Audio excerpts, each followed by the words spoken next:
پیسہ اگر انسان کے ہر دکھ کا مداوع ہوتا تو شاید لوگ پیسے سے عزت، صحت اور موت سبھی کچھ خرید لیتے۔ ایک ہوتی ہے تدبیر اور ایک ہوتی ہے تقدیر۔ انسان تدبیریں تو زندگی میں بہت ساری کرتا ہے لیکن تقدیر کے ساتھ کبھی بھی نہیں لڑ سکتا۔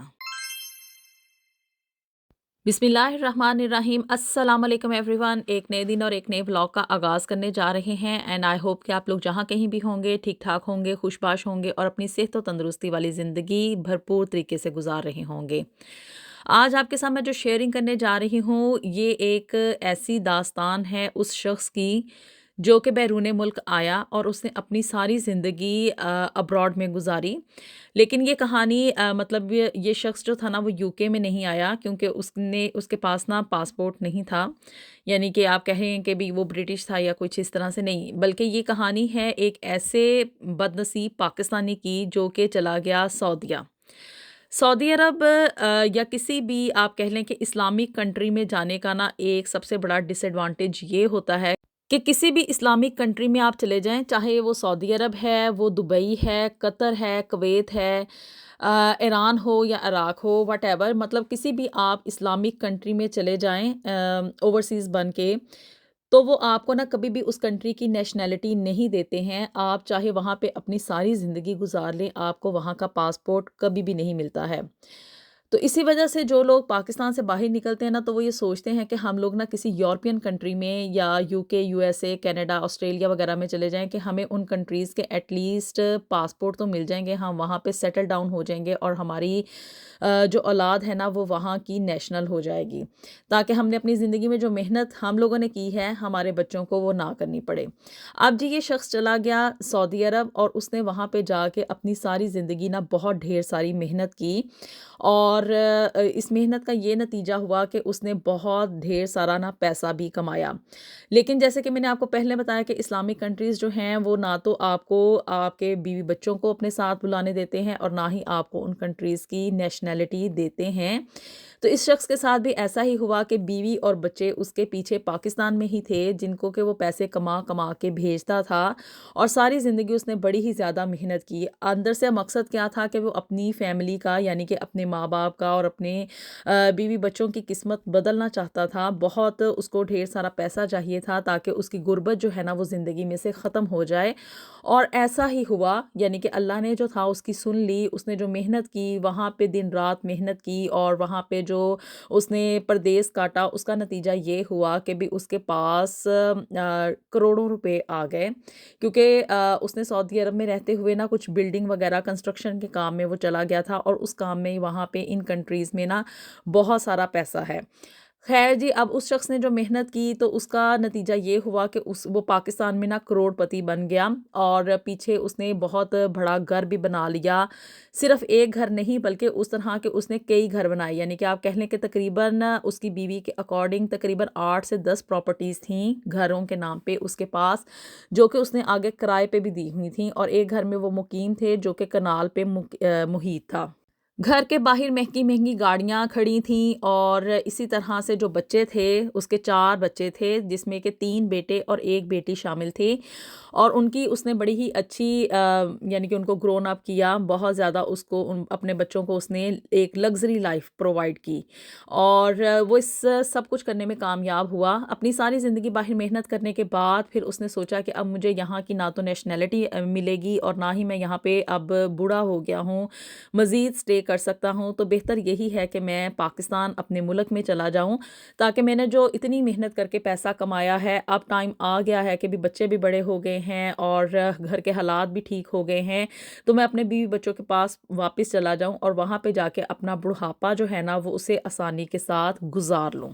اب انسان سوچتا کچھ اور ہے لیکن تقدیر میں کچھ اور ہی لکھا ہوا ہوتا ہے جس کا کہ ہمیں بالکل بھی معلوم نہیں ہوتا کہ ہمارے ساتھ آنے والے کل میں یعنی کہ نیکسٹ ڈے کیا ہونے والا ہے۔ خیر جی، وہ شخص جو تھا بڑی ہی اچھی امیدیں لیے ہوئے اپنے وطن یعنی کہ پاکستان واپس آ گیا، جہاں پہ کہ اس کے پاس کروڑوں روپے تھے اور اسی طرح سے مہنگی مہنگی گاڑیاں جو کہ گھر کے باہر کھڑی تھیں، ایک لگژری گھر تھا اس کے پاس جو کہ کنال سے بھی بڑا ہوگا، اور اسی طرح سے کتنی ساری پراپرٹیز تھیں جو کہ وہ اس نے آگے کرایہ پہ دی ہوئی تھی، جہاں سے کہ اس کو ایک ہینڈسم اماؤنٹ آ رہی تھی کرائے کی شکل میں۔ मीन्स कि अब अगर वो अपने बुढ़ापे में कोई काम ना भी करता और सिर्फ आराम सुकून से घर में बैठ के उन प्रॉपर्टीज़ का किराया किराया ही वसूल करता रहता, तो उस वो अपना बुढ़ापा जो था ना आसानी के साथ गुजार सकता था, क्योंकि बेटी की उसने शादी कर दी थी और बेटे जो थे वो पढ़ लिख के जवान हो गए थे। वो शख्स ढेर सारी उम्मीदें बांधे हुए एक अच्छे मुस्तकबिल की ख्वाहिश लिए हुए अपने वतन वापस आया और वहाँ पे आके उसने अपने घर में रहना शुरू कर दिया।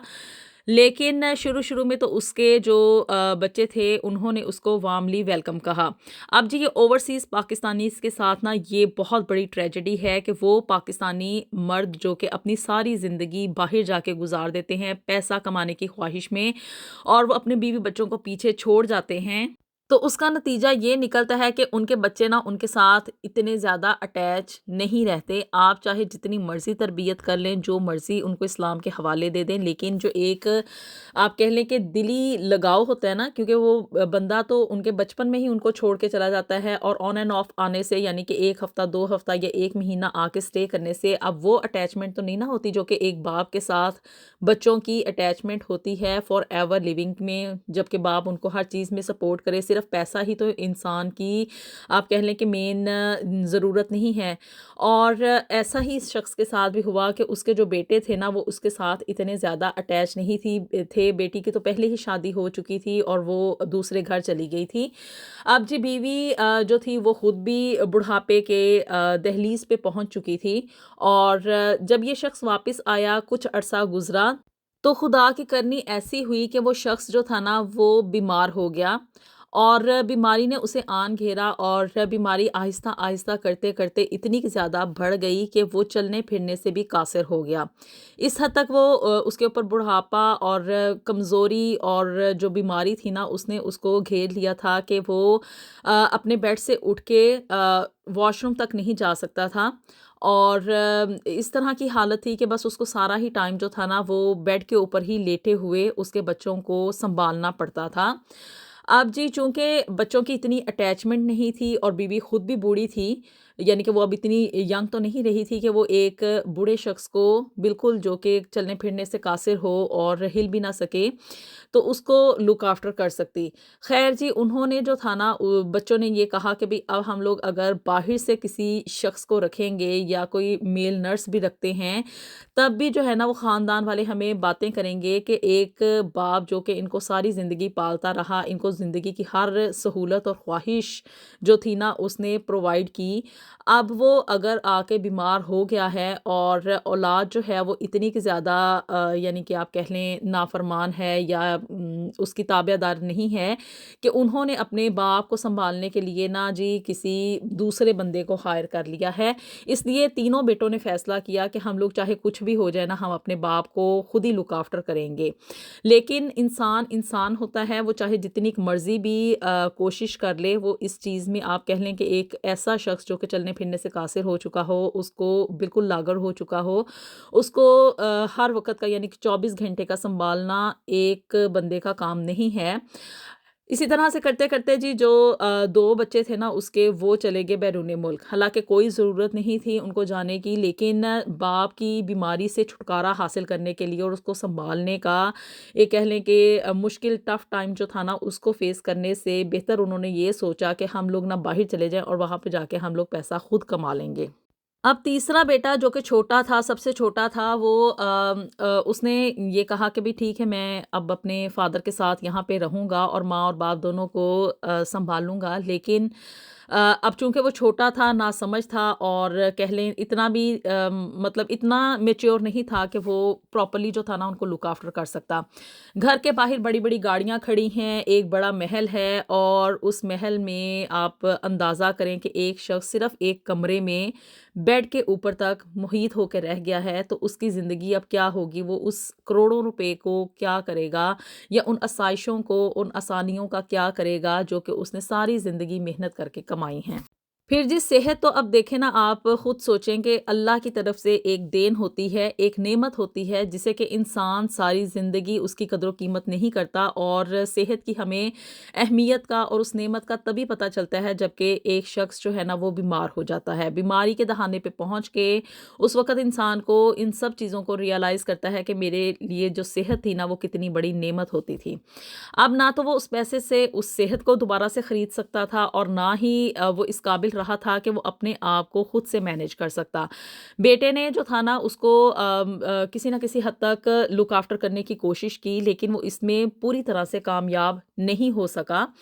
और बदनसीबी उस शख्स की ये थी कि भई वो इतना बीमार हो गया कि वो बेड के ऊपर मुहीत होके रह गया, और उसको जो था ना पैम्पर्स वगैरह लगाने पड़ते थे, और बेड के ऊपर हर वक़्त लेटे रहने की वजह से तो था ना उसको बेड सोर भी हो गया। और अगर किसी को पता हो ना तो उसको इस चीज़ का बखूबी अंदाज़ा होगा कि बेड सोर की वजह से जो है ना वो बहुत ज़्यादा ताफ़ुन फैलता है, यानी कि स्मेल जो है ना वो कमरों में क्रिएट होनी शुरू हो जाती है, और यही उस शख्स के साथ हुआ कि उसने जो इतनी ढेर सारी मेहनत करके पैसा कमाया था ना वो उसके किसी भी काम ना आ सका। बच्चा जो था उसका वो इस काबिल नहीं था, इतना इनफ नहीं था, और सिर्फ़ दुनिया के डर से कि भी हमें जो है ना वो दुनिया बातें करेगी, और माँ भी इसी चक्कर में कि भी हमें दुनिया के ताने सुनने पड़ेंगे। उन लोगों ने ना अपने बाप के ऊपर पैसा नहीं खर्चा, वो पैसा जो कि उसने सारी ज़िंदगी मेहनत करके कमाया वो उसके अपने ही ऊपर नहीं खर्च हो रहा था, और उसको इसी तकलीफ़ में जो था ना ज़िंदगी गुज़ारनी पड़ी, उसी बदबू में और उस बीमारी के अंदर कि भी जब बच्चे को टाइम मिलता था वो उसका पैम्पर वग़ैरह, उसके कपड़े वग़ैरह चेंज कर देता था, उसको नहला देता था, लेकिन उसके अलावा 24 घंटे आप कहें कि अगर वो सफाई की हालत में था तो वो ऐसा उसके साथ नहीं हो सका, और उसकी बदनसीबी ये थी कि उसको अपनी मौत आने का बहुत ही शिद्दत से इंतज़ार हो गया। वो दुआएँ माँगने लगा कि ए अल्लाह मुझे जो है ना वो मौत दे दे, ताकि इस तकलीफ़ से, इस अज़ाब से जो है ना वो मुझे छुटकारा मिल जाए। बच्चे जो थे वो एक पूरा साइज़ ज़िंदगी गुज़ार रहे थे, उन गाड़ियों को, उन पैसे को और उन सब सहूलियात को जो था वो उसका भरपूर फ़ायदा उठा रहे थे, उसको एन्जॉय कर रहे थे। लेकिन इस चीज़ का किसी को भी एहसास नहीं था कि हमारा जो बाप जिसने कि सारी ज़िंदगी इतनी मेहनत करके पैसा कमाया है, हम उसी पैसे का नाजायज़ फ़ायदा उठाते हुए उसे अपने मकसद के लिए तो इस्तेमाल कर रहे हैं, लेकिन अपने बाप के लिए इस्तेमाल नहीं कर रहे, और वो बेचारा बदनसीब शख़्स इसी तकलीफ में इस दुनिया से चल बसा, और वो पैसा जो कि उसने सारी ज़िंदगी मेहनत करके कमाया था वो उसको अपने लिए कभी भी इस्तेमाल नहीं कर सका, और उसका फ़ायदा सिर्फ़ और सिर्फ़ दूसरों ने ही उठाया। तो आप लोग भी अपनी ज़िंदगियों को ना आसानी की तरफ लेके जाएँ। कभी भी ये ना सोचें कि हम जो है ना अपनी जवानी या अपना जो अधेड़पन है उसमें सिर्फ़ और सिर्फ़ हम एक्स्ट्रा मेहनत करके पैसा कमाएँगे, और फिर बुढ़ापे में जाके हम उस पैसे को उसका फ़ायदा उठाएँगे, क्योंकि ज़िंदगी और मौत सिर्फ़ और सिर्फ़ अल्लाह के हाथ में है, और इसी तरह से सेहत भी अल्लाह के हाथ में ही है, उसकी तरफ से ही आनी-जानी चीज़ है। इन सब चीज़ों का, इन सब नेमतों का आप लोग शुक्र अदा करते रहें, और जो चीज़ आपके पास, आपके हाथ में आज मौजूद है ना, उसका भरपूर फ़ायदा आप आज ही उठा लें। क्योंकि जो पैसा आप अपने ऊपर आज इस्तेमाल कर लेंगे या सदका खैरात कर देंगे ना, सिर्फ़ और सिर्फ़ वो ही आपके काम आएगा। अगर आप इस पैसे को जोड़-जोड़ के रखेंगे, और उसको जो है सिर्फ़ इसलिए कि भई मेरे पास इतना बैंक बैलेंस हो, इतना अकाउंट हो, और ये हो और वो हो, उस चीज़ों का आपको कोई भी फ़ायदा नहीं होगा। वो ना तो आपकी आखिरत में आपके काम आएगा, और ना ही आप उसे दुनिया में अपने लिए इस्तेमाल कर सकेंगे। अपनी राय से आप लोगों ने मुझे ज़रूर आगाह करना है कि वो लोग जो कि अपने अकाउंट्स को सिर्फ़ भरने के चक्करों में लगे रहते हैं, क्या वो ठीक करते हैं, या कि वो लोग जो कि अपनी ज़ात के ऊपर अपनी ज़रूरियात को पूरा करने के लिए पैसे को खर्च कर लेते हैं, या सदका खैरात करके उसे अपनी आखिरत के लिए बचा के रख लेते हैं, वो ठीक करते हैं। इस बारे में आप लोगों ने मुझे ज़रूर आगाह करना है। वीडियो पसंद आए तो इसको लाज़मी लाइक एंड शेयर भी कर दें, और जी चैनल को भी जल्दी से सब्सक्राइब कर दें। मिलेंगे आपसे नेक्स्ट वीडियो में with something new and something very interesting. Until then अल्लाह हाफ़िज़।